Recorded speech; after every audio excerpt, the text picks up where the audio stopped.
começa, então, meninas, retomando um pouquinho do que a gente conversou a semana passada, em relação àquele relatório de um paciente, que é o seu José, que eu mostrei para vocês, tá? Na semana passada, meninas, a gente conversou sobre esse relatório, que é do seu José, de 60 anos. E daí eu fiquei fazendo um paralelo com vocês e tentando fazer vocês pensarem como seria se o seu José tivesse 6 anos, 16 anos, 56 anos, e a gente foi fazendo uma caminhada, né, pelas diferentes faixas etárias. Eu só quero fazer um destaque para vocês que em algum momento a gente falou, né, e se o José tivesse 6 anos? Nós falamos de outras questões de linguagem, falamos de desvio fonológico, mas na semana passada eu não destaquei a questão dos testes verbais e testes não verbais. Então, nesse protocolo aqui, tem o TPD.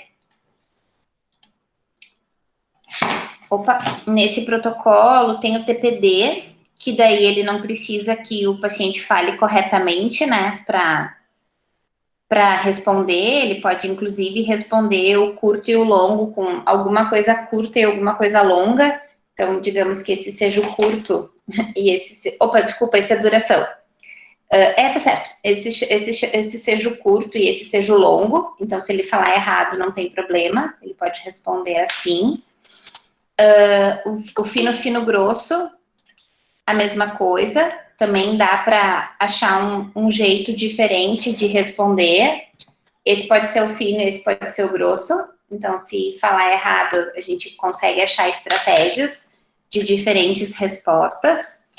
Só que daí, quando a gente chega nos testes verbais, como, por exemplo, fala comprimida, que ele sofre total influência, né, de uma questão de desvio fonológico, a gente tem que trocar o teste. A gente precisa usar testes não verbais. E esse destaque eu não fiz a semana passada. Então, eu queria só deixar isso marcado com vocês. Se nós recebermos paciente com desvio fonológico, a gente não pode aplicar testes verbais como fala comprimida, por exemplo, porque ele é um teste que vai ser totalmente influenciado pelas trocas na fala desse paciente. Então, a gente precisa achar uma outra alternativa. Em fechamento auditivo é complicadíssimo. Não existe esse teste não verbal para fechamento auditivo. E é por isso que a Taisane resolveu desenvolver a tese de doutorado dela com isso. A Taisane está desenvolvendo um teste de fechamento auditivo com figuras para crianças que têm desvio fonológico. Então, na carência, né, que a gente sentiu no ambulatório, de ter um teste nesse sentido, surgiu a vontade, o desejo da Taisane, então, de fazer doutorado com isso. Então, ela está fazendo um teste não verbal. Desse protocolo que a gente falou a semana passada, o RGDT também é não verbal, porque é 1 e 2, né? O fala no ruído é verbal. Então, tudo que é verbal, a gente teria que substituir se caso o José tivesse 6 anos, que foi uma coisa que a gente comentou na semana passada. Então, meninas, a gente não conseguiu fazer o fechamento aqui, e é aqui que eu quero retomar com vocês. Então, fazendo um resgate da semana passada, pensando neste paciente aqui, que é o José, de 60 anos, que veio para avaliação de processamento auditivo, alerta colaborativo, e realizou 5 testes. Se a gente está partindo do princípio que ele tem limiares normais, se a gente está partindo do princípio que ele tem limiares normais, como ficaria melhor fazer esse fechamento aqui? Vocês acham que fica bem assim? Esses comentários finais e conduta? Vai colocar só essa frasezinha? Paciente ficará em terapia fonoaudiológica com ênfase em treinamento auditivo. Pensando nesse caso aqui mesmo, no José de 60 anos. Vocês acham que essa finalização é o suficiente? Resgatando o que a gente falou na semana passada de que esse relatório pode ir para um otorrino, para um neurologista, para um geriatra, pode ir para diferentes profissionais que dificilmente vão ter conhecimento, digamos assim, de processamento auditivo. É claro que muitos têm, mas não é uma totalidade na área médica que conheçam de processamento. Então, se a gente tiver que devolver esse paciente para o médico, vocês acham que esse final aqui tá bom? Esse final aqui é o suficiente? O que vocês conseguem falar para mim em relação a isso?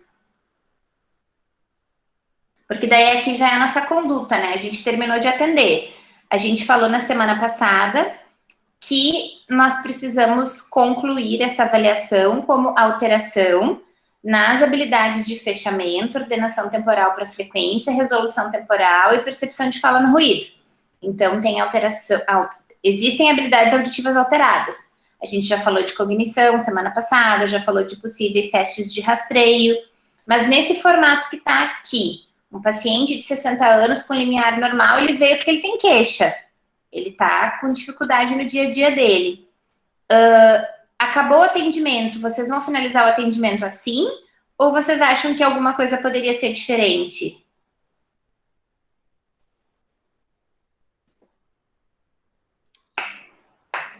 Eu acho que dá. Eu pensaria que dá para colocar, especificar mais um pouco, né, o treinamento auditivo e as habilidades que estão alteradas naquele teste. Até porque a gente não sabe quem é que vai pegar esse relatório, se vai conseguir interpretar direitinho os resultados que estão lá em cima ou não. Exato. Essa conclusão, ela ficou muito simples, né? Ela ficou muito resumida. Se nós formos para o modelo de relatório que a gente segue, se nós olharmos o final do modelo, é um teste gigante. É um teste gigante, é um texto gigante. Que a gente coloca aqui a conclusão, comentários finais e conduta.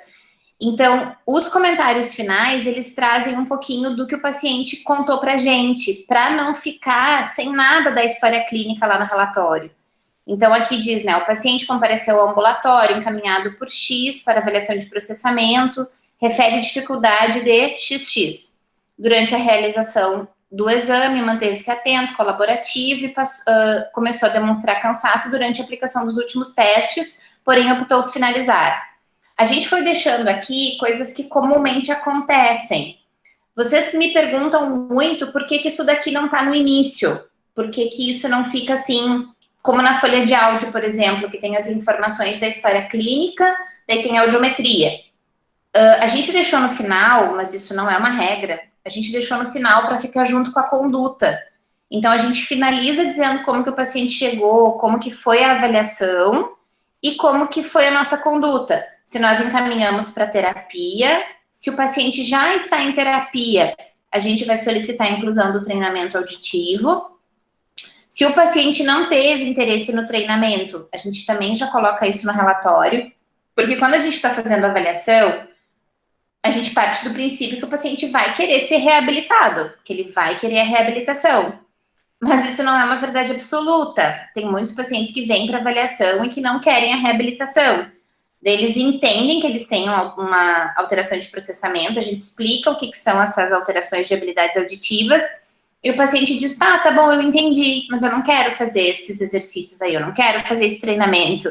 Então, fica registrado no formulário, no relatório, de que ele fez a avaliação, de que ele foi orientado e que ele disse que ele não tem interesse no treinamento, que isso é uma possibilidade. E também existe a possibilidade da gente não encontrar alterações. Então, isso também está aqui no relatório. Então, no modelo, meninas, tem mais riqueza de detalhes, que é o que não aconteceu neste relatório aqui. Neste relatório aqui, do José. Tá? Essa questão de fazer em uma sessão, 2 sessões, é uma coisa que a gente também comentou na semana passada, que cada serviço escolhe sua dinâmica, cada serviço escolhe como quer fazer. A gente faz a avaliação em uma sessão e entrega o relatório no mesmo dia por uma questão acadêmica, como a gente comentou semana passada. Tá, meninas? Eu só quero fazer um resgate com vocês aqui, ainda usando o relatório do José, em relação aos protocolos. Então, como que é a rotina da prática clínica? Como seria se a gente estivesse hoje chegando no hospital para atender o paciente, o José, de 60 anos? Vocês vão ter no hospital, em qualquer lugar que vocês forem atender, trabalhar, seja estágio, seja trabalho, vocês vão ter em algum lugar os protocolos. Então, vocês vão, a primeira coisa, pegar os protocolos que vocês vão usar para atendimento. Prof, mas como que eu vou saber o que eu vou usar? Vocês vão ter uma informação clínica do paciente prévia e vocês já vão pensar mais ou menos o protocolo mediante cada uma daquelas categorias que eu tenho que contemplar para avaliação do processamento. Então, para a ordenação temporal, eu vou usar o TPD e TPF. Então, deixa eu abrir aqui para nós o protocolo do TPD e TPF para vocês lembrarem. Vocês vão pegar o protocolo, já vão para o atendimento com o protocolo. Eu acho que eu não vou fazer assim, porque eu acho que assim vai ser mais demorado. Eu vou descer por aqui mesmo. Eu tô aqui, meninas, esse aqui é o arquivo do caderno didático, que é aquilo que a gente comentou, que ele tem o resumo dos testes e que ele tem os protocolos.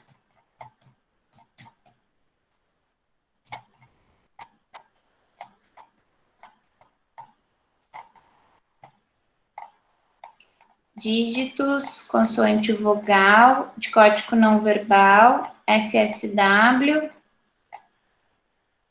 SSI, PSI, o TIS, que a gente usa mais no treinamento, fala no ruído, fala filtrado e fusão binaural, fala comprimida monossílabos original, dissílabos original, o fala comprimido adaptado, que a gente fez aqui na universidade, MLD, aqui. Chegamos no TPD, esse daqui é o TPD do Music. Então, a gente também comentou sobre isso a semana passada, Music, Taborga, Auditec. Aqui está o TPD da Auditec. Meninas, o protocolo original, ele é assim, ó, orelha direita para a opção murmurando, orelha direita para a opção nomeando. Depois, orelha esquerda do mesmo jeito. Como nós conversamos na semana passada, a gente faz binaural, a gente usa as duas orelhas ao mesmo tempo.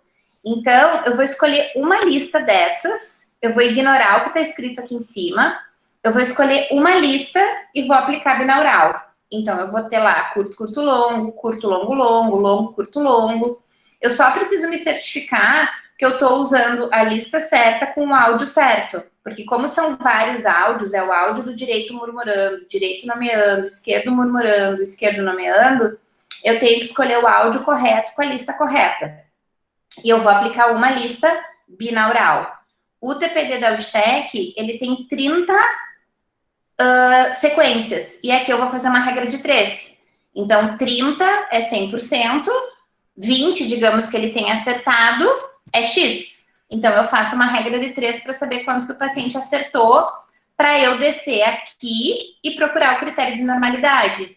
Então, vocês podem observar que tem o critério de normalidade do teste, tem os critérios que foram feitos em pesquisas depois. Então, essa daqui é uma pesquisa na nossa universidade para adultos, uma pesquisa na nossa universidade para idosos. E esse daqui é o padrão que veio no teste de modo geral, que é aquilo que a gente também falou na semana passada, que a gente tem que cuidar para utilizar o padrão em relação à idade e à audição periférica do paciente. Então, aqui traz, ó, linear normal e perda auditiva para maiores de 60 anos. Para adultos, só tem para normal ouvintes. Tá, prof, e como é que eu vou fazer se eu tiver um adulto com perda auditiva?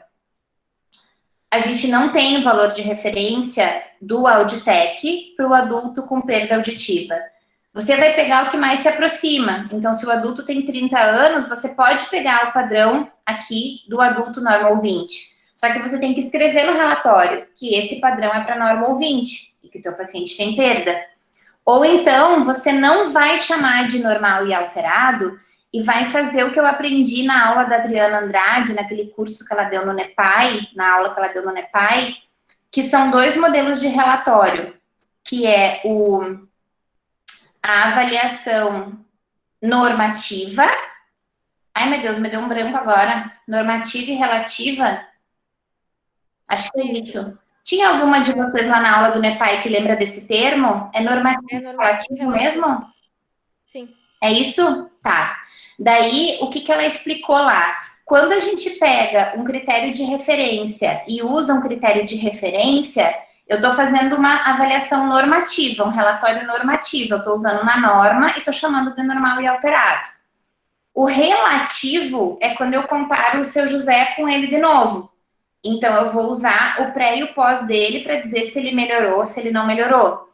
Então, quando eu não tenho critério de referência, eu posso já dizer no cabeçalho do meu relatório que eu estou fazendo uma avaliação relativa. Ou seja, eu vou avaliar o paciente ele com ele mesmo e eu não vou usar um critério de referência para chamar de normal e alterado.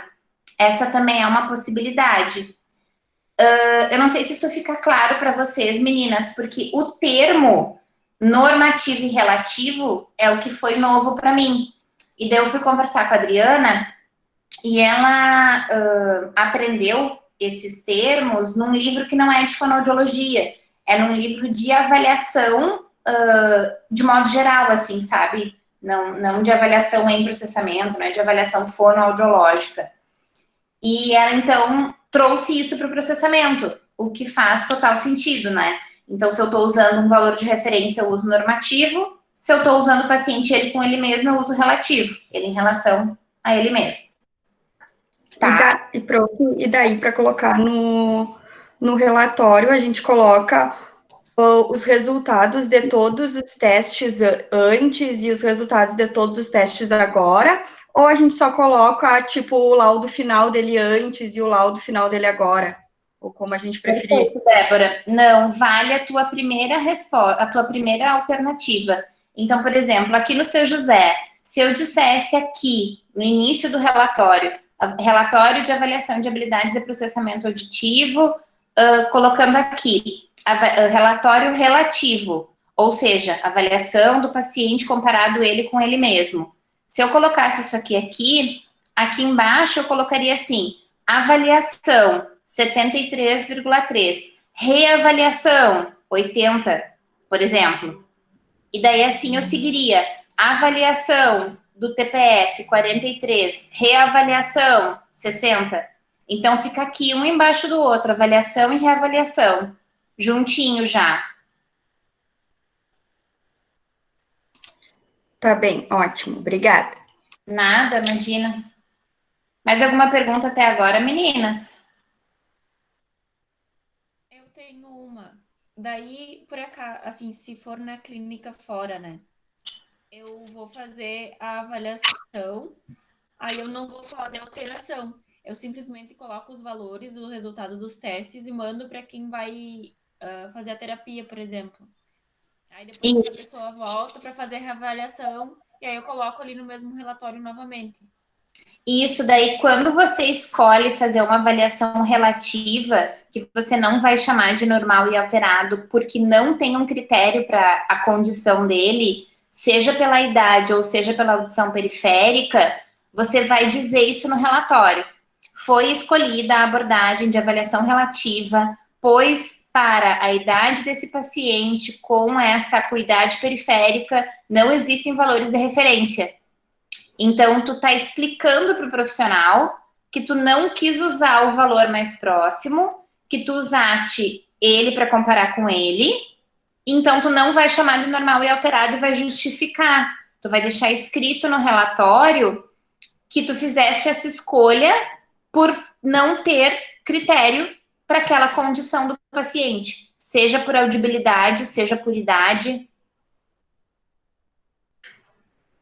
Entendeste? Mas daí, gurias, vocês têm que sempre deixar tudo muito explicadinho.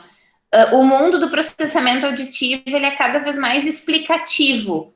Por que ele precisa ser explicativo? Por conta da quantidade de gente que faz diferente.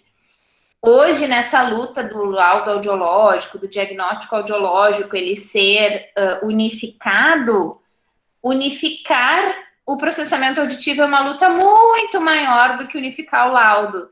Então, por que o nosso relatório ele tem que ser explicativo? Para que a Adeline faça uma avaliação e mande para a Edna reabilitar, e se porventura fizer 10 anos que a Edna está formada, e por escolhas profissionais a Edna não se atualizou em processamento, não quis continuar estudando processamento, mas ela recebeu um paciente, ela quer tratar, ela vai ler o relatório da Adeline e vai saber por que a Adeline fez aquelas escolhas, com base em que literatura ou com base em não usar nenhuma literatura porque não existe para aquele paciente. Então tem que estar tudo bem explicadinho.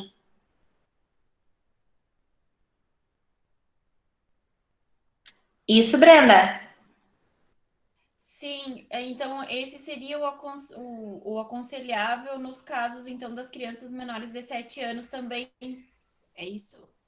Exatamente. Exatamente. Ainda tem, Brenda, assim, Brenda e meninas, ainda tem um ponto de interrogação para qual seria o período ideal de reavaliar essa criança. Se você está incluindo o treinamento auditivo dentro da terapia fonoaudiológica já existente, seja para aprendizagem, seja para fala, seja o motivo que for, vocês concordam comigo que não é um treinamento auditivo puro? Ele é um treinamento auditivo junto de um processo de terapia fonoaudiológica.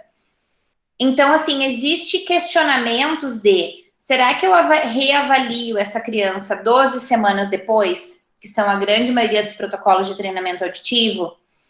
Ou eu fico mais tempo fazendo terapia fonoaudiológica depois que eu termino o treinamento para ver se eu consigo ter mais estimulação e mais processo de bottom-up, de subida do estímulo, para que eu consiga um resultado mais eficaz? Mas a grande maioria dos colegas, incluindo o treinamento auditivo dentro da terapia fonoaudiológica, termina o treinamento, já reavalia, para tentar medir, entre aspas, o benefício desse treinamento, mesmo que dentro de uma terapia maior. Então, é isso que essa é a nova tendência, digamos assim, para todas as faixas etárias, para as crianças que não têm os critérios e para os outros todos, por audição periférica ou por idade.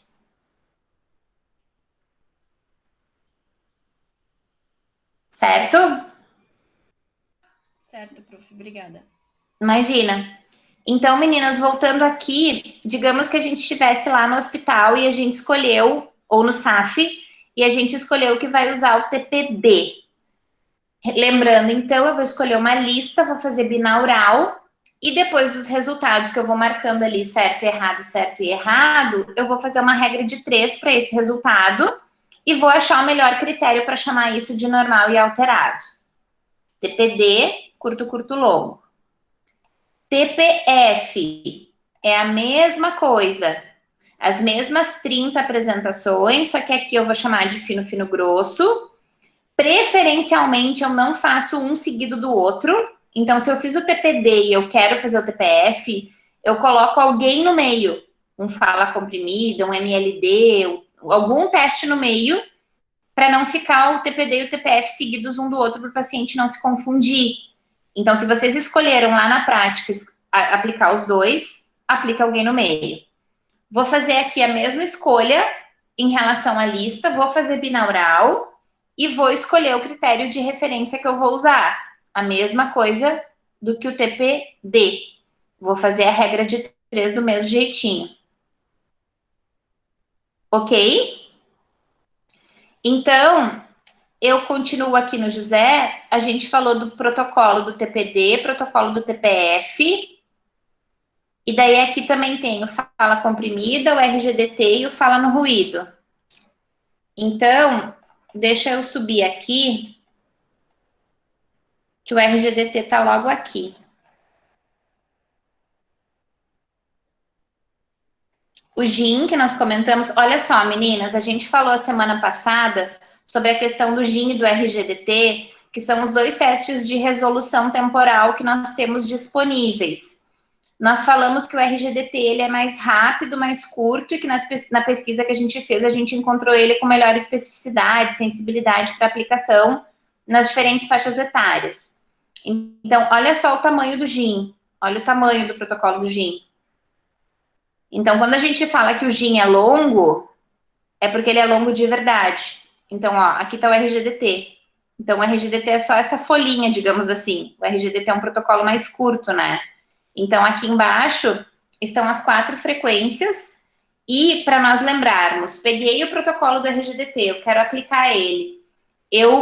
Toda vez que eu vou aplicar o teste, eu ouço ele antes. Então, normalmente, na prática de processamento, vocês chegam, a gente não marca o paciente de imediato, o paciente vai ser agendado uma meia hora depois, no início até 1 hora depois, para vocês chegarem, ouvirem os testes, escolherem os protocolos e daí sim começar. Aqui é a fase de treinamento do RGDT. O que é esse 0, 2, 5, 10, 15, 20 até 40?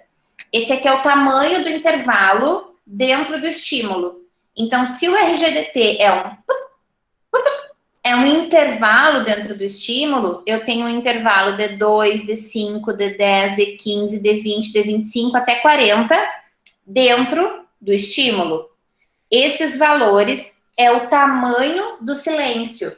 Eu tenho 2 milissegundos de silêncio, 5 milissegundos de silêncio, 20 milissegundos de silêncio dentro do estímulo. E o que a gente vai dizer para o paciente? Você, o senhor, a senhora, vai escutar um som e parece que nesse som tem um tremidinho, tem um intervalinho. Esse intervalo, hora parece um pouquinho maior, tem hora que parece um pouquinho menor. Então, é como se fosse...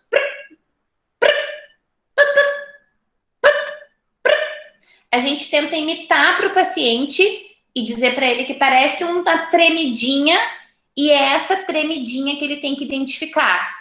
Então, o que o paciente vai dizer para nós? Quando ele escutar um som só, que ele achar que não tem a tremidinha, ele vai dizer 1. Quando ele escutar um som que parece que tem a tremidinha, ele vai dizer 2. Então, a resposta do paciente é 1 para um som, 2 para 2 sons.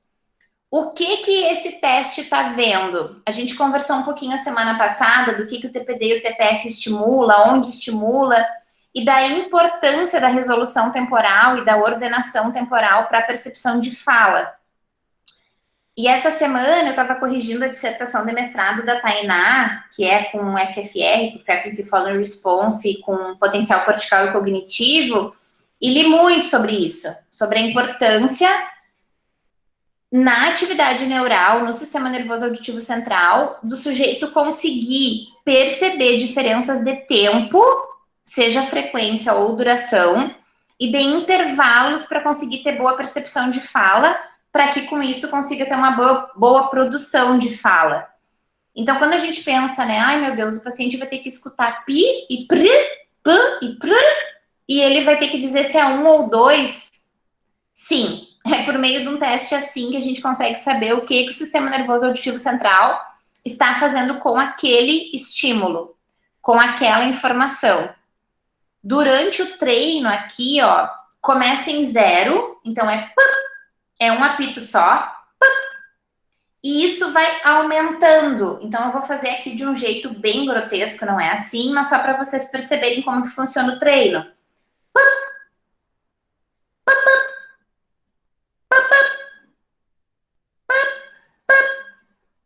Então, dali para frente é sempre 2, né? Então, o paciente faz 1 para o p, 2 para p. Ele pode falar ou ele pode fazer assim. 1 ou 2. Essa é a resposta que ele tem que dar para a gente. No treino fica muito fácil porque o tamanho do intervalo vai aumentando. Só que quando a gente vai para análise frequencial, 500, 1000, 2000, 4000... Cada uma das frequências tem uma mistura. Então, aqui começa com o intervalo de 10, que vai para 40, que vai para 15, que vai para 5, que vai para 0. E assim vai indo. Qual que é a resposta esperada? Que aqui ele diga 2, 2, 2, 2, 1, 2, 2, 2, 2. A gente espera que toda vez que exista um intervalo, por menor que seja 5 ou seja 2, o paciente perceba o intervalo. Então, essa é a resposta esperada. Qual que é a nossa interpretação? Qual que é a nossa análise? Encontrar qual foi o intervalo que o paciente disse 2 e manteve aquela percepção, que ele conseguiu entender que aquele estímulo tinha um intervalo, tinha um picote, tinha um silêncio. E daí a gente vai fazer essa interpretação aqui, vai colocar aqui do lado. Então, digamos que em 500, ele disse que era 5, em 1000 era 5, em 2.000 era 2 e em 4.000, 10. Eu vou somar e dividir por 4. E vou encontrar o valor de referência. Se for uma criança, ou se for adulto, ou se for idoso com limiar normal ou perda. Sempre eu vou fazer a mesma coisa. Eu vou interpretar e vou procurar o valor de referência se houver, se existir. Daí vem uma escolha. Eu quero usar o critério mais próximo ou eu quero avaliar o paciente ele com ele mesmo? Se o paciente não vai fazer reabilitação, se ele diz para vocês, eu não quero fazer terapia, vocês se tornam, entre aspas, obrigadas a laudar como normal e alterado de acordo com o critério mais próximo. Tá, meninas? Olhando para o protocolo, assim, vendo o protocolo, vocês conseguem resgatar as coisas de áudio 3? Ou ficou muito longe lá? Dá para lembrar, sim, prof. Dá para lembrar?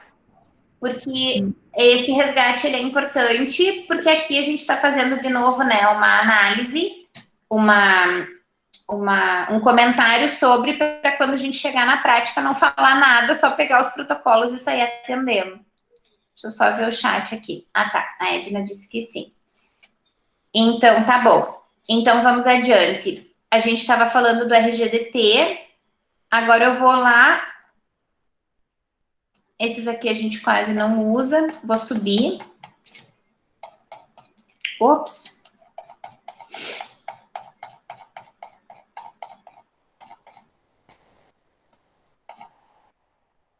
MLD não foi feito no seu José, né? Nesse paciente que a gente está falando do relatório.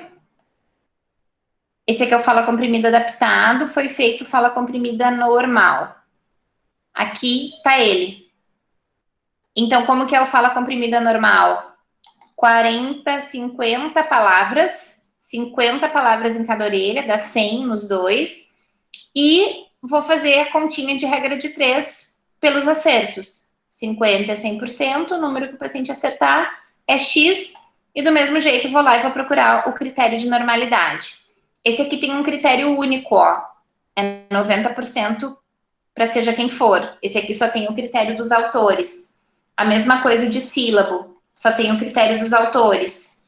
O adaptado é que ele tem um pouco mais de critério, que foi o que a gente fez aqui. Adultos, idosos, e eu não sei se as crianças já estão aqui. Não, das crianças não está aqui, mas já tem também, só não está publicado. Então, o problema é que não está publicado, que é o TCC das meninas. Mas também já tem o critério das crianças. Fala no ruído. Vou só passar o fala no ruído aqui para a gente conversar sobre ele. Aqui, meninas, fala no ruído. É a mesma lista que vocês já conhecem da lista do IPRF. Dor, boi, tio, rol, gin, calnha. O que vai mudar? A intensidade da fala e a intensidade do ruído, que é aquilo que a gente falou semana passada. Se eu faço numa relação zero, numa relação positiva, numa relação negativa. Mas esse aqui é o protocolo do fala no ruído. Eu não vou passar em todos os protocolos, a ideia era só resgatar com vocês e lembrar essa questão dos protocolos. E dizer para vocês que quando a gente chega no ambulatório, é isso que a gente faz. Liga o audiômetro, faz a calibração dos testes que a gente escolheu, pega os protocolos, chama o paciente e faz a anamnese. Muitas vezes a gente escolhe os testes e volta e diz, não vai dar. Esse teste que eu escolhi não vai dar. E daí eu percebi na anamnese uma coisa diferente, percebi que talvez aquele teste seja muito difícil para o paciente, e daí a gente troca. Mas não tem problema. A gente sempre tem que sair com um pontapé inicial. Qual que é o nosso pontapé inicial? Ai, prof, mas não tem receita de bolo. Todo mundo fala que não tem. Mas o nosso pontapé inicial é teste de código de dígitos. A gente sempre usa na etapa de integração. Nunca falta o TDD. TPD e TPF da Auditec. MLD. Fala comprimido na versão adaptada. Já falei RGDT? Não, né? RGDT. E daí a gente, se conseguir, eu falei 6 testes até agora, se a gente conseguir que o paciente consiga fazer um 7º teste, a gente escolhe. Depender, e essa escolha, ela vai depender da queixa. Então, eu vou puxar um teste que vá instigar e vá dificultar a vida do paciente relacionado com aquela queixa que ele trouxe. Tá? Então, normalmente, o nosso pontapé inicial é esse, mas eu vou poder usar PSI, eu vou poder usar SSI, eu vou poder usar fala no ruído, eu tenho todas aquelas outras opções, mas a gente tenta protocolar, entre aspas, esse, que não existe protocolo, não existe, mas a gente tenta fechar nesses para que nessas poucas semanas aí vocês façam mais de uma vez o mesmo teste. Professora, a média de 6, 7 testes é para avaliação do processamento. Para nós pegarmos, Carlinha, um teste para cada categoria das habilidades. Então, eu pego monaural de baixa redundância, integração binaural, ordenação e resolução temporal, percepção de fala no ruído e só. Tá, Os dicóticos, que é o TDD, e os dicóticos. Daí, com esses 6 testes, eu pego um teste para cada categoria e habilidade. Uhum. O contato que eu tive com testes de processamento foi na pesquisa da Mirtz. Aí eu abri agora e ela aplicou 3 testes. Aí isso conta como uma avaliação do processamento auditivo? Não, isso conta como uma avaliação dessas habilidades. Daí quando a gente escreve sobre, a gente tem que dizer que a gente avaliou as habilidades tal do processamento auditivo. Então, dizer que a gente fez uma avaliação de processamento sem utilizar todas as habilidades e todas as categorias, não tá certo. A gente tem que dizer que avaliou tal e tal habilidade. Tá. Se não falou, ficou faltando. Precisa dizer. Tá bom, obrigada. Para falar que é uma avaliação de processamento, tem que ter um teste para cada habilidade ou cada categoria, salvo que tenha alguma justificativa para não aplicar. Então, por exemplo, para a gente ver, fazer fechamento auditivo, eu tenho o fala comprimida e o fala no ruído. Se for uma criança com desvio fonológico, eu não consigo aplicar nenhum dos dois, porque eles são testes verbais. Então, eu vou explicar que eu não pude fazer esse teste por esse motivo. Mas, salvo a presença de uma justificativa, eu tenho que fazer um teste para cada categoria e cada habilidade. Obrigada, prof. Imagina. Tudo bem, meninas? Então, vamos lá. Então, agora, a gente vai conversar um pouquinho sobre a avaliação da Giovana. A Giovana veio para o ambulatório com 9 anos, no 4º ano do ensino fundamental, e foi avaliado por acadêmicas na nossa prática clínica. O laudo audiológico da Giovana foi limiares normais nas 2 orelhas, a média da direita foi 15 e da esquerda foi 10. Na semana passada nós falamos que tem esse parágrafo aqui escolhidos para a Giovana. Vamos falar deles agora.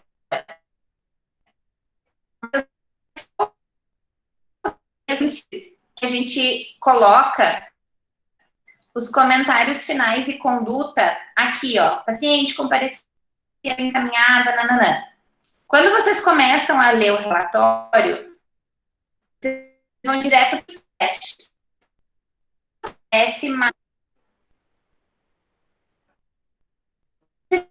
Correto usar, mas para vocês parece mais coerente deixar aquilo que o paciente trouxe de história clínica lá junto com a conduta. Digamos que vocês todas receberam ajuda para tratar, tá? Prof. Oi? Prof. Tá travando a chamada bastante. Não sei se é só para mim.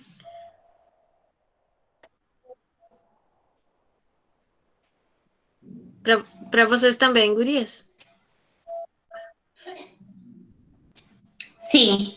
As meninas estão falando que tá travando ainda? Tá travando ainda. Pra mim também tá travando bastante. Deixa eu só ver minha internet.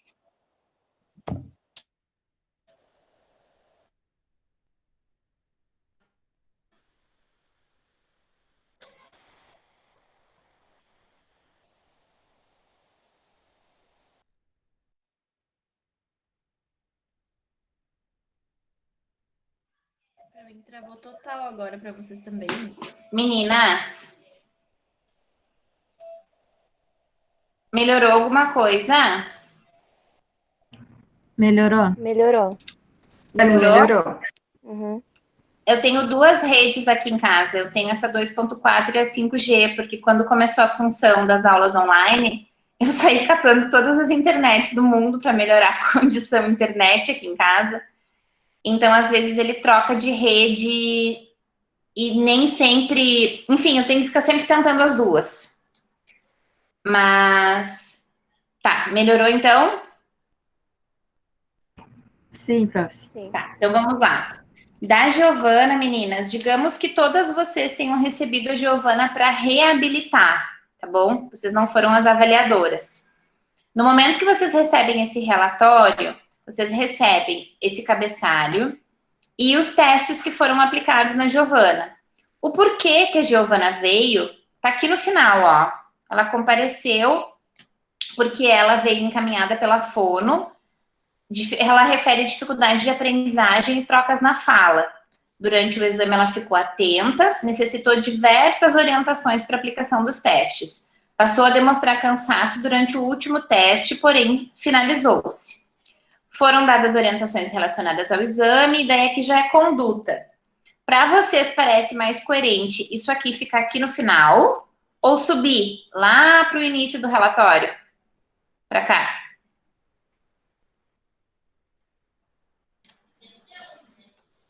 Eu acho que ficaria melhor lá em cima, pelo menos porque que foi encaminhada, Eu também pra acho. gente ter uma ideia do porquê que ela tá ali fazendo os testes, né?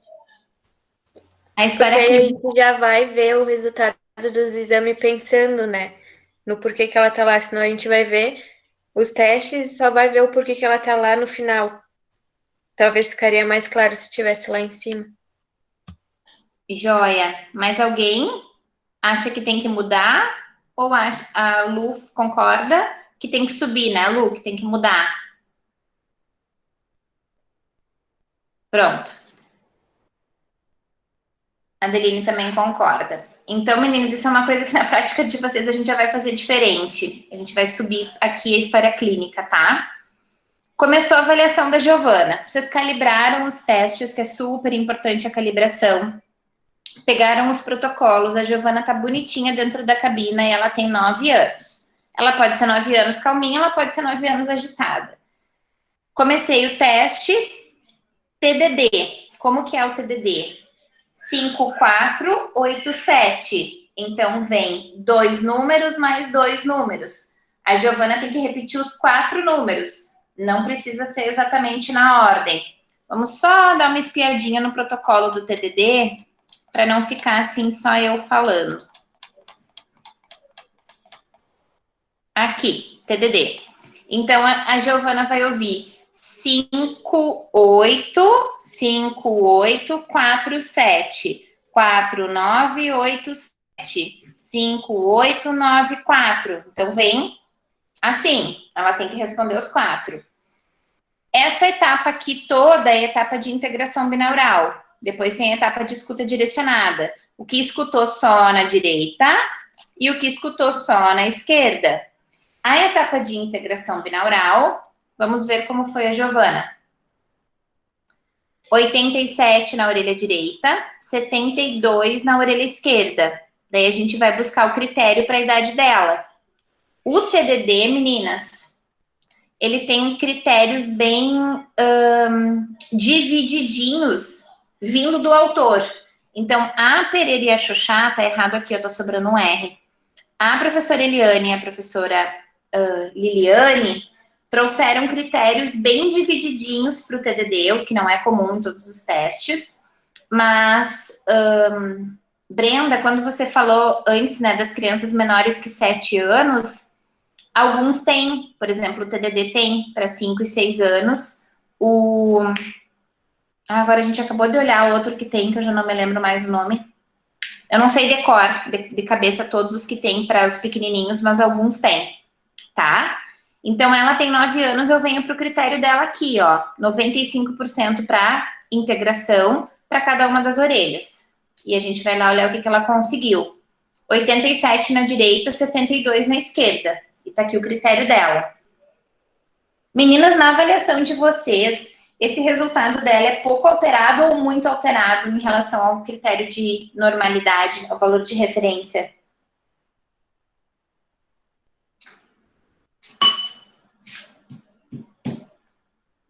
O que vocês acham? Eu acho bastante alterado. Bastante, né? Uhum. Eu acho que bastante alterado até, a gente tem que cuidar até em função da idade, né? É bastante alterado. Para ela ser criança.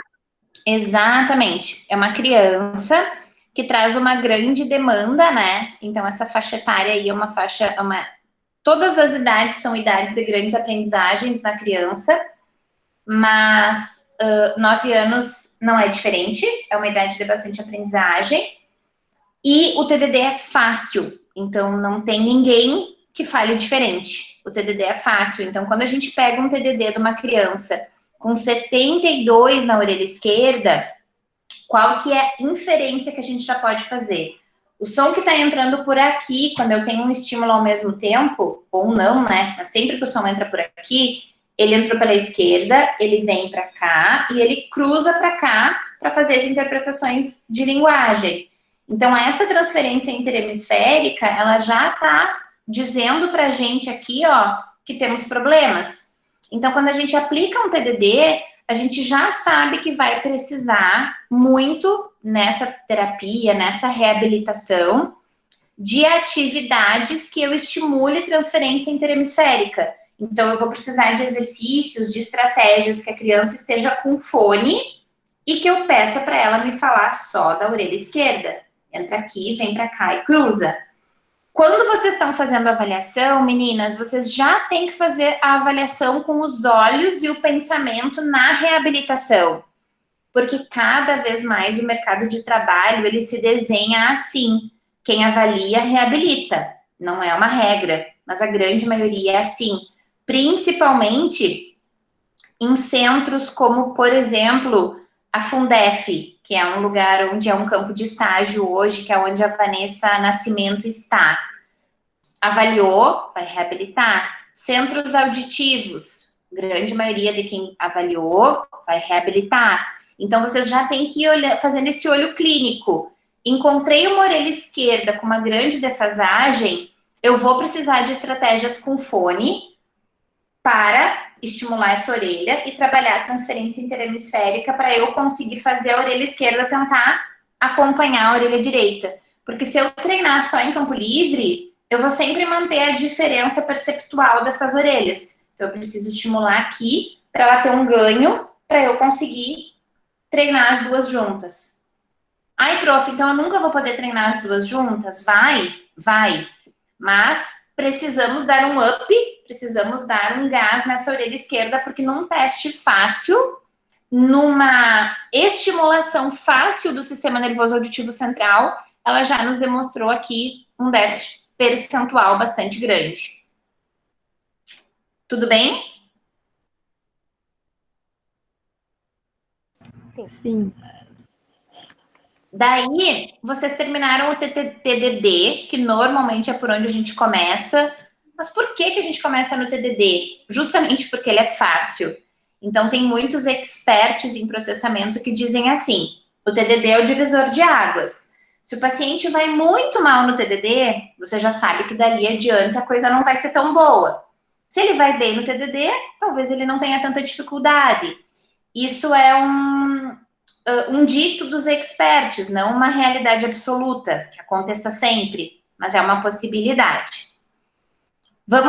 Fizemos a etapa de integração binaural com tarefa dicótica, um estímulo em cada orelha, é isso que a gente tem com tarefa dicótica. Agora a gente vai para uma tarefa binaural, as duas orelhas ao mesmo tempo, onde eu vou ver ordenação para curto, curto, longo, duração. Olha o resultado, 36. Só um minutinho, meninas. Você quer dar oi? Vem cá, vem. Vem cá, vem cá. Faz a volta aqui. Vamos botar essa criança aqui. Vamos botar. Vem cá, dá oi assim, filho, dá oi assim, ó. Dá oi. Ai, que amor. Oi! Oi. Ai, que coisa mais linda. Coisa gostosa, vontade de morder essas bochechas, olha só. Dá oi ali. Parece que era ontem que a gente tava conversando com ele na barriga. Parece que era ontem, já tá com 9 meses. Quantos meses ele tá? 9. Ele é enorme, né? Ele ó, ele tem tamanho e peso de 1 ano e meio, quase 2 já.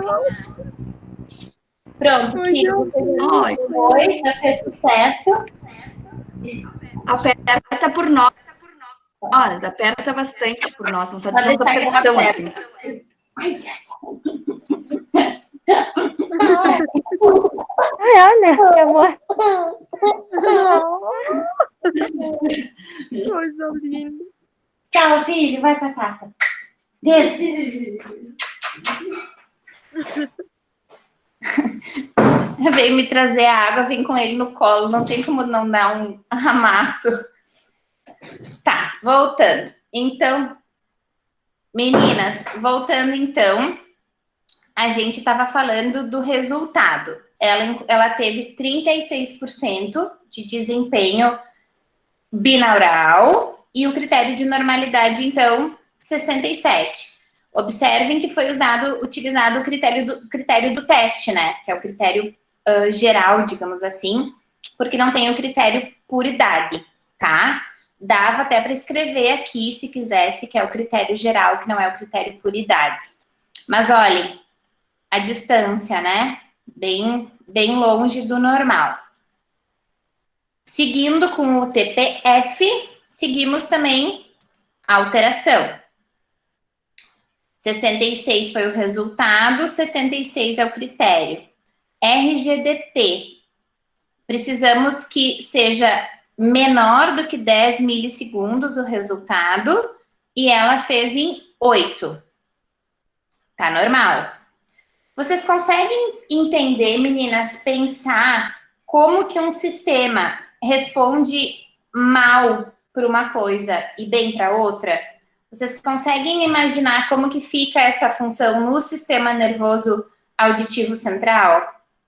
Como que as funções auditivas conseguem se modificar? Eu tenho um resultado muito ruim, muito defasado para a ordenação, frequência e duração, mas na hora de perceber intervalos de estímulo, plim, opa, eu consigo. Vocês conseguem imaginar como isso funciona no sistema nervoso? Vocês conseguem pensar alguma coisa sobre isso?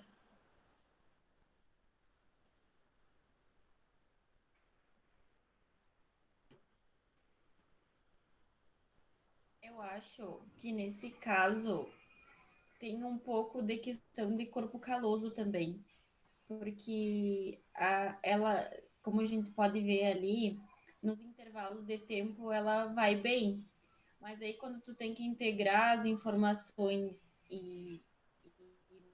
né, e dizer novamente como foi o TDD, ela já não consegue. Então o problema é na integração das informações auditivas, é da minha direita e da minha esquerda.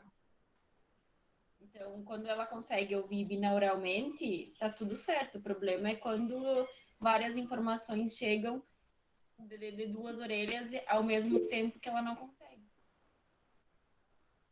A Débora tá falando, Brenda, que o teu áudio ficou bem baixinho. E realmente ele ficou.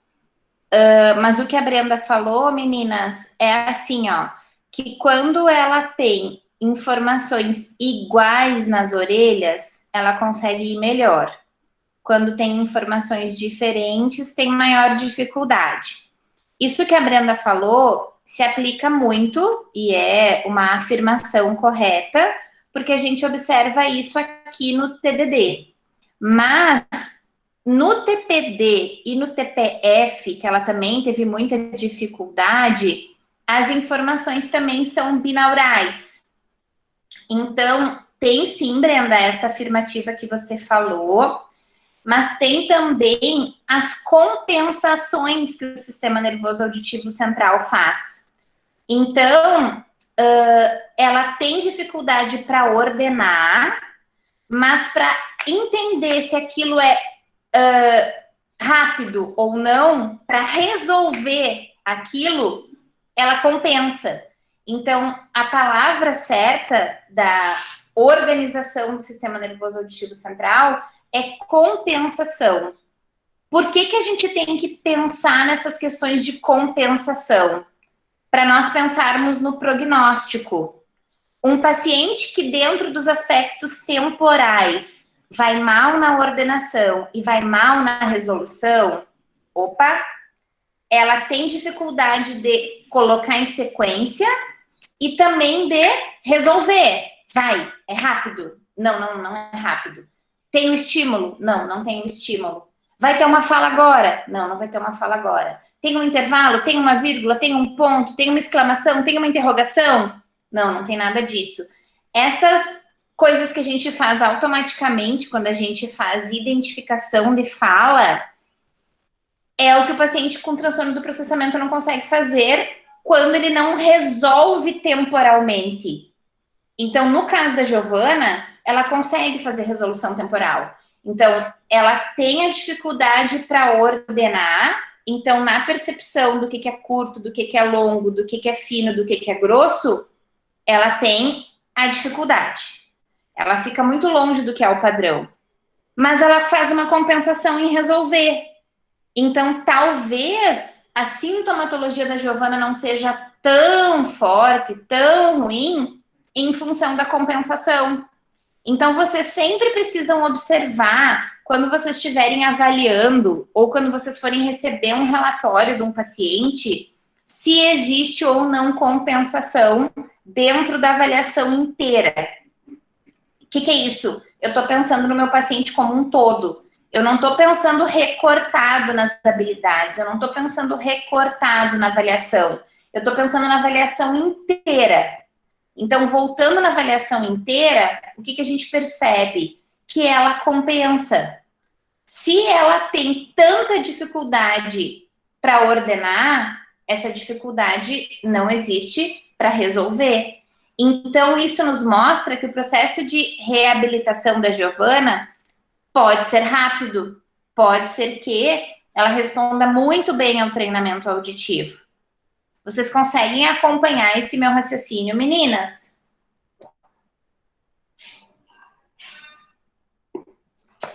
Sim? Então, tá. Então, Brenda, o que tu disseste é uma afirmativa verdadeira, mas para além disso, tem os processos de compensação que a gente tem que conseguir observar. Tá? E daí aqui o que está escrito, ó? Que ainda tentou-se realizar o fala comprimida adaptado, porém existe uma ausência na sistematicidade nas trocas da fala, o que tornou inviável a conclusão do teste. Então, percebam, lá nos comentários finais e conduta, que a gente já decidiu que vão virar comentários iniciais ali na história clínica, tá escrito, ó, que ela veio por trocas na fala. Mesmo assim, tentaram fazer o teste de fala comprimida para fazer fechamento auditivo. E por que o fala comprimido e não fala no ruído? Poderia ser um ou outro. Os dois, para que nós conseguíssemos fazer uma avaliação fidedigna, a gente precisaria de sistematicidade dessas trocas. Então, a gente sempre sabe que é FAVAN, TADAN, KAGAN, para conseguir fazer uma interpretação. Quando o paciente é de vocês, que vocês fazem a terapia de linguagem fala, vocês tiram de letra. Mas se o paciente vem de um colega, fica mais difícil. Tudo bem, meninas? Dentro daquela pergunta que a Carlinha fez antes, vocês sentem falta de algum teste neste relatório de avaliação? Vocês acham que ficou faltando alguma coisa? Ó, tarefa dicótica, ordenação temporal para duração e frequência, resolução temporal e tentou fazer o fala comprimido adaptado. Dentro daquelas categorias que nós falamos ontem, não, que nós falamos a semana passada e já falamos hoje, quem que ficou faltando? Ou não ficou faltando? Eu acho que eu faria, nesse caso, o MLD também.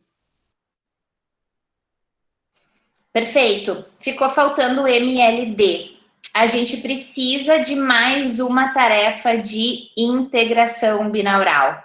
Então, a gente não começou falando que no primeiro teste dela, a gente já viu uma defasagem de corpo caloso? A gente já viu uma defasagem de integração? O MLD, ele traz a mesma informação nas duas orelhas. Porém, ele é o teste que vem titulado como um teste de integração binaural, porque eu preciso de mais das duas orelhas se ajudando em função daquelas questões particulares do MLD, que eu não sei se vocês lembram, da homofase, da antifase, que é o que a gente apelida de sono, sino, e que tem as diferentes relações sinal-ruído. Deixa eu ir lá no MLD para eu não ficar falando assim, sem vocês enxergarem. Não, tá para baixo.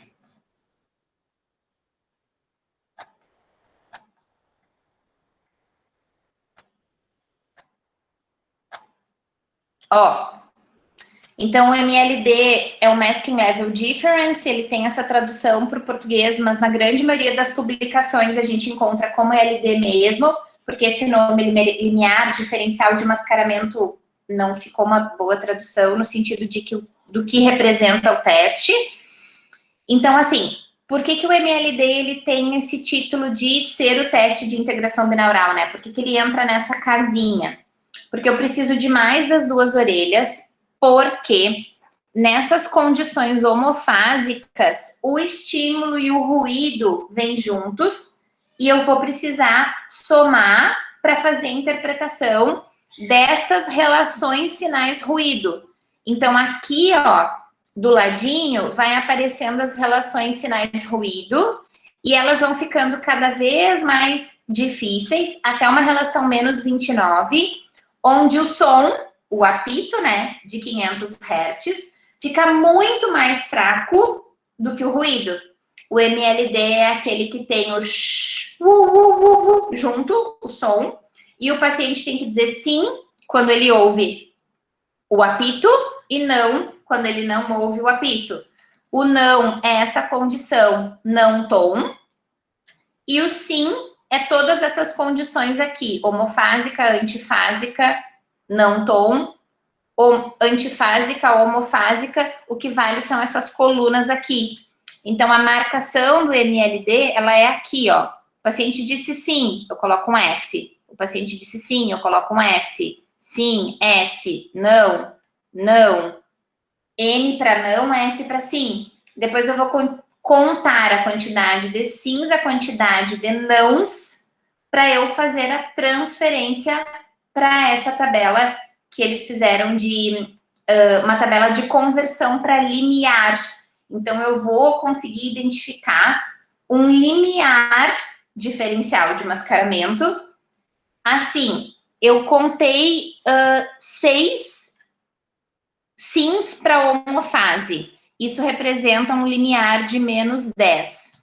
Eu contei 7 sims para antifase. Isso representa um limiar de menos 20. Eu vou pegar o menos 10, o menos 20 e vou colocar nessa fórmula. Limiar, isso aqui é limiar em inglês, limiar da homofase menos o limiar da antifase. Então, eu vou pegar menos 10 menos 20, que vai dar 10 positivo, porque menos com menos dá mais. Então, qual que é a normalidade?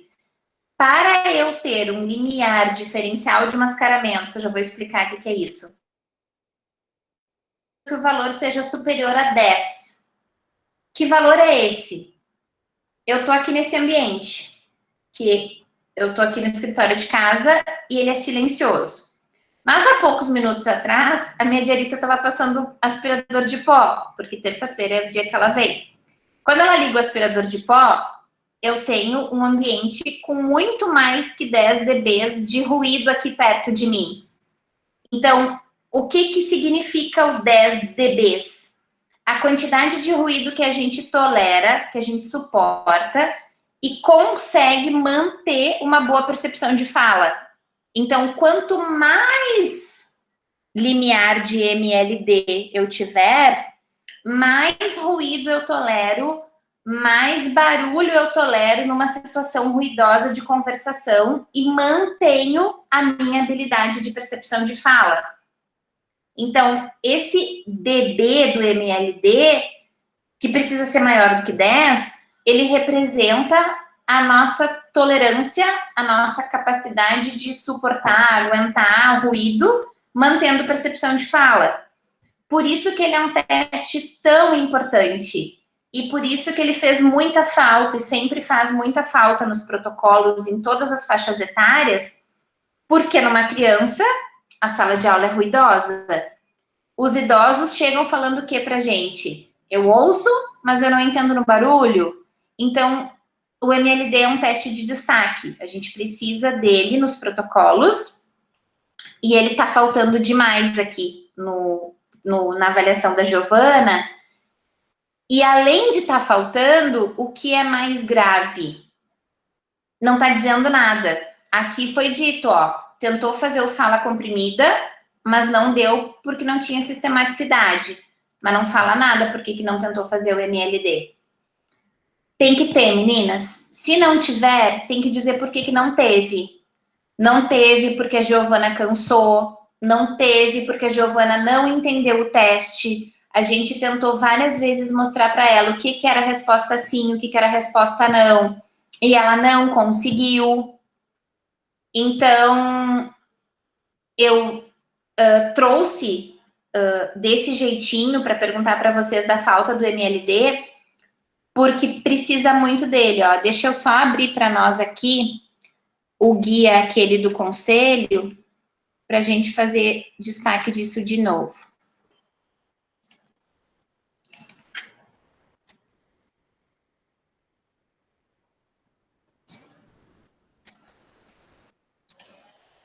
Na semana passada nós falávamos, né, do que é bateria mínima e que a bateria mínima é o mínimo. Então, ó, interação, MLD. Interação, MLD. Vocês não vão ouvir de mim a sugestão de aplicar fusão binaural. Eu acho que o MLD ele é muito, muito, muito mais sensível. E o teste de fusão binaural, as próprias autoras, né, já não sugerem muito mais a utilização dele. Então, por isso que o MLD ganha destaque, tá, meninas? Nessa bateria, na questão de interação binaural. Tá bom? Ficou claro que ficou faltando o MLD e que, para além de ficar faltando, não tinha uma observação do porquê que não foi feito, e isso é grave, tem que ter. Tá? Então, vamos finalizar a Giovana aqui. Então, o que foi encontrado, né? Pode-se concluir essa frase aqui do início, eu acho que não precisa nunca. A partir das avaliações realizadas, é óbvio que foi a partir, né? Então, pôde-se concluir que a paciente apresenta alteração nas habilidades de figura fundo para sons verbais, que foi o TDD, ordenação temporal para frequência e duração, que foi TPD e TPF. O RGDT dela deu normal, o fala comprimida não foi feito e o MLD ficou faltando. Só que daí aqui foi falado só que não foi possível fazer fechamento em função das trocas na fala. Daí o que ainda tem aqui, né? Por que a figura fundo é importante? Então, a habilidade de figura fundo é de extrema importância para atividades de vida diária, tendo em vista que somos expostos a diferentes informações concomitantes. Assim como as habilidades temporais têm grande importância na compreensão de fala, com as modificações de duração e frequência durante a fala encadeada. Então, esse fechamento aqui do por que cada habilidade que está alterada é importante, também ajuda quem pediu o diagnóstico e também ajuda o reabilitador. Só que vocês concordam comigo que o MLD fica importante aqui? Vocês também acham que é importante? Vocês entenderam essa questão dos DBs? O que significam esses DBs? Daí lá no protocolo, meninas, quando a gente chegar na prática que nós formos aplicar, vocês se confundem um pouquinho porque tem esse monte de caixinha branca e caixinha cinza. Mas é sempre assim, ó. É aqui, sono com sono, sino com sino, não tom com não tom. Então é sempre essa linha conversando com esta coluna. Então, é aqui com aqui com aqui, não tom com não tom. E essa coluna aqui do não tom, ela é sempre shh, e o não tom, ele tem que responder sempre não. Se o paciente no não tom, quando é só shh, falou sim de novo, para tudo e começa de novo, porque ele não entendeu o teste. A grande maioria esmagadora dos pacientes entende o MLD e consegue fazer. Por que ele nos ajuda muito no prognóstico, no processo de reabilitação? Porque eu consigo saber o quanto de ruído tem que ter na minha terapia. Eu consigo saber o quanto de ruído precisa ter no meu treinamento auditivo para eu conseguir melhorar mais o desempenho do paciente. Então, se o paciente tolera 4 dBs de ruído, nossa, ele não tolera nada. Qualquer ruidinho na vida dele é um problema. Então, eu preciso fazer muitas estratégias com ruído. Muitas. E esse ruído precisa ser crescente para o paciente ir evoluindo. Tá? Comentários finais e conduta. Então, isso daqui, né? A gente vai... Não, até compareceu ao serviço, atenta, passou a demonstrar cansaço. Então, essa parte aqui, né? Que é a parte que a gente vai subir, que fala um pouquinho da história clínica, então ela tem dificuldade de aprendizagem e trocas na fala. Agora eu pergunto para vocês, vocês acham que com essa avaliação de processamento auditivo, fazer terapia de aprendizagem pura e de fala pura, vai fazer essa menina ficar bem? O treinamento auditivo não vai salvar a pátria, é aquela história, não vai melhorar a fala e não vai melhorar a aprendizagem, mas vocês concordam que vai ajudar? Vocês concordam que para uma menina de 9 anos, que já é erros residuais, né? 9 anos já chama de erros residuais. Com 9 anos já tem erros residuais e não está aprendendo na escola, com aquela dificuldade de integração binaural e atividade de corpo caloso, e com essa dificuldade percentual de ordenação temporal, ela não vai sair do chão. Vai ficar lá em terapia, vai ser muito mais difícil. Talvez um dia ela fique bem, mas vai demorar muito mais. Então, foram passadas as orientações, sugere-se que a fonoaudióloga insira atividades específicas relacionadas ao PAC na terapia, treinamento auditivo, visando adequar as alterações encontradas. Após, é necessária uma reavaliação com os mesmos testes aqui descritos, visando quantificar a melhora do treinamento. Meninas, isso aqui tem que ter sempre. Vocês têm que dizer para o reabilitador, se não for vocês, devolver para reavaliação. porque senão a gente não consegue saber se o paciente melhorou. E a gente tem que, ao agendar a reavaliação, pedir para o paciente trazer a avaliação, para que nós possamos usar os mesmos testes. A gente não pode usar teste diferente, até porque eu só consigo mensurar a habilidade no momento que eu estimulo ela do mesmo jeito, então eu não posso trocar os testes, e porque eu posso utilizar os outros testes como estratégia de treinamento. Então, eu não posso mudar a minha avaliação se eu usei o outro teste para reabilitar ou se o meu colega utilizou para reabilitar. Então, esses detalhezinhos, assim, eles são super importantes. Dentro da dinâmica nossa na prática clínica, o que nós preconizamos? Que vocês selecionem os pacientes de linguagem de vocês e venham fazer a avaliação de PAC, ou os pacientes de HRA de vocês e venham fazer a avaliação de PAC. Então, vocês, terapeutas, vão fazer a avaliação do PAC para reabilitar o PAC. Isso na vida 16 semanas. Na vida 8 semanas, 4 semanas, eu não sei exatamente como vai ser para vocês reabilitarem. Eu acredito que vocês vão avaliar, mas o processo de reabilitação, ele vai... bom, se bem que vai ser de um semestre para outro, dentro do mesmo semestre, vai dar sim para vocês reabilitarem. Talvez não um treinamento completo, talvez vocês escolham as habilidades para reabilitar. Então, meninas, esse olhar de vocês durante a prática, durante a avaliação de como fazer o treinamento, vai ajudar vocês lá na linguagem e lá no HRA para os pacientes de vocês, na terapia dos pacientes de vocês. Porque se vocês já tiverem esses feelings na avaliação e essa sensibilidade de que eu tenho que trabalhar mais tarefas no ruído, mais tarefas com fone para trabalhar a atividade de corpo caloso, mais tarefas só para a orelha esquerda, mais tarefas com competição, música, ruído branco, ruído de pessoas falando.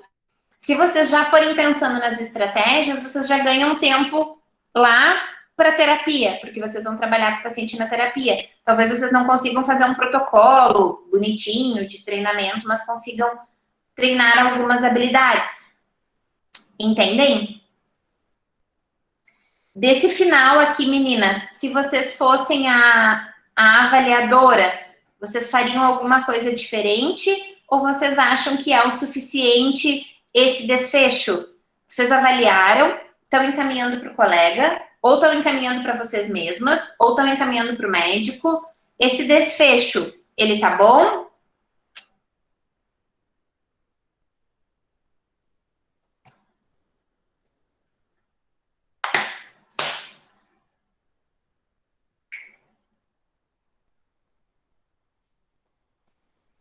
Ninguém? Ah, estão lendo, desculpa.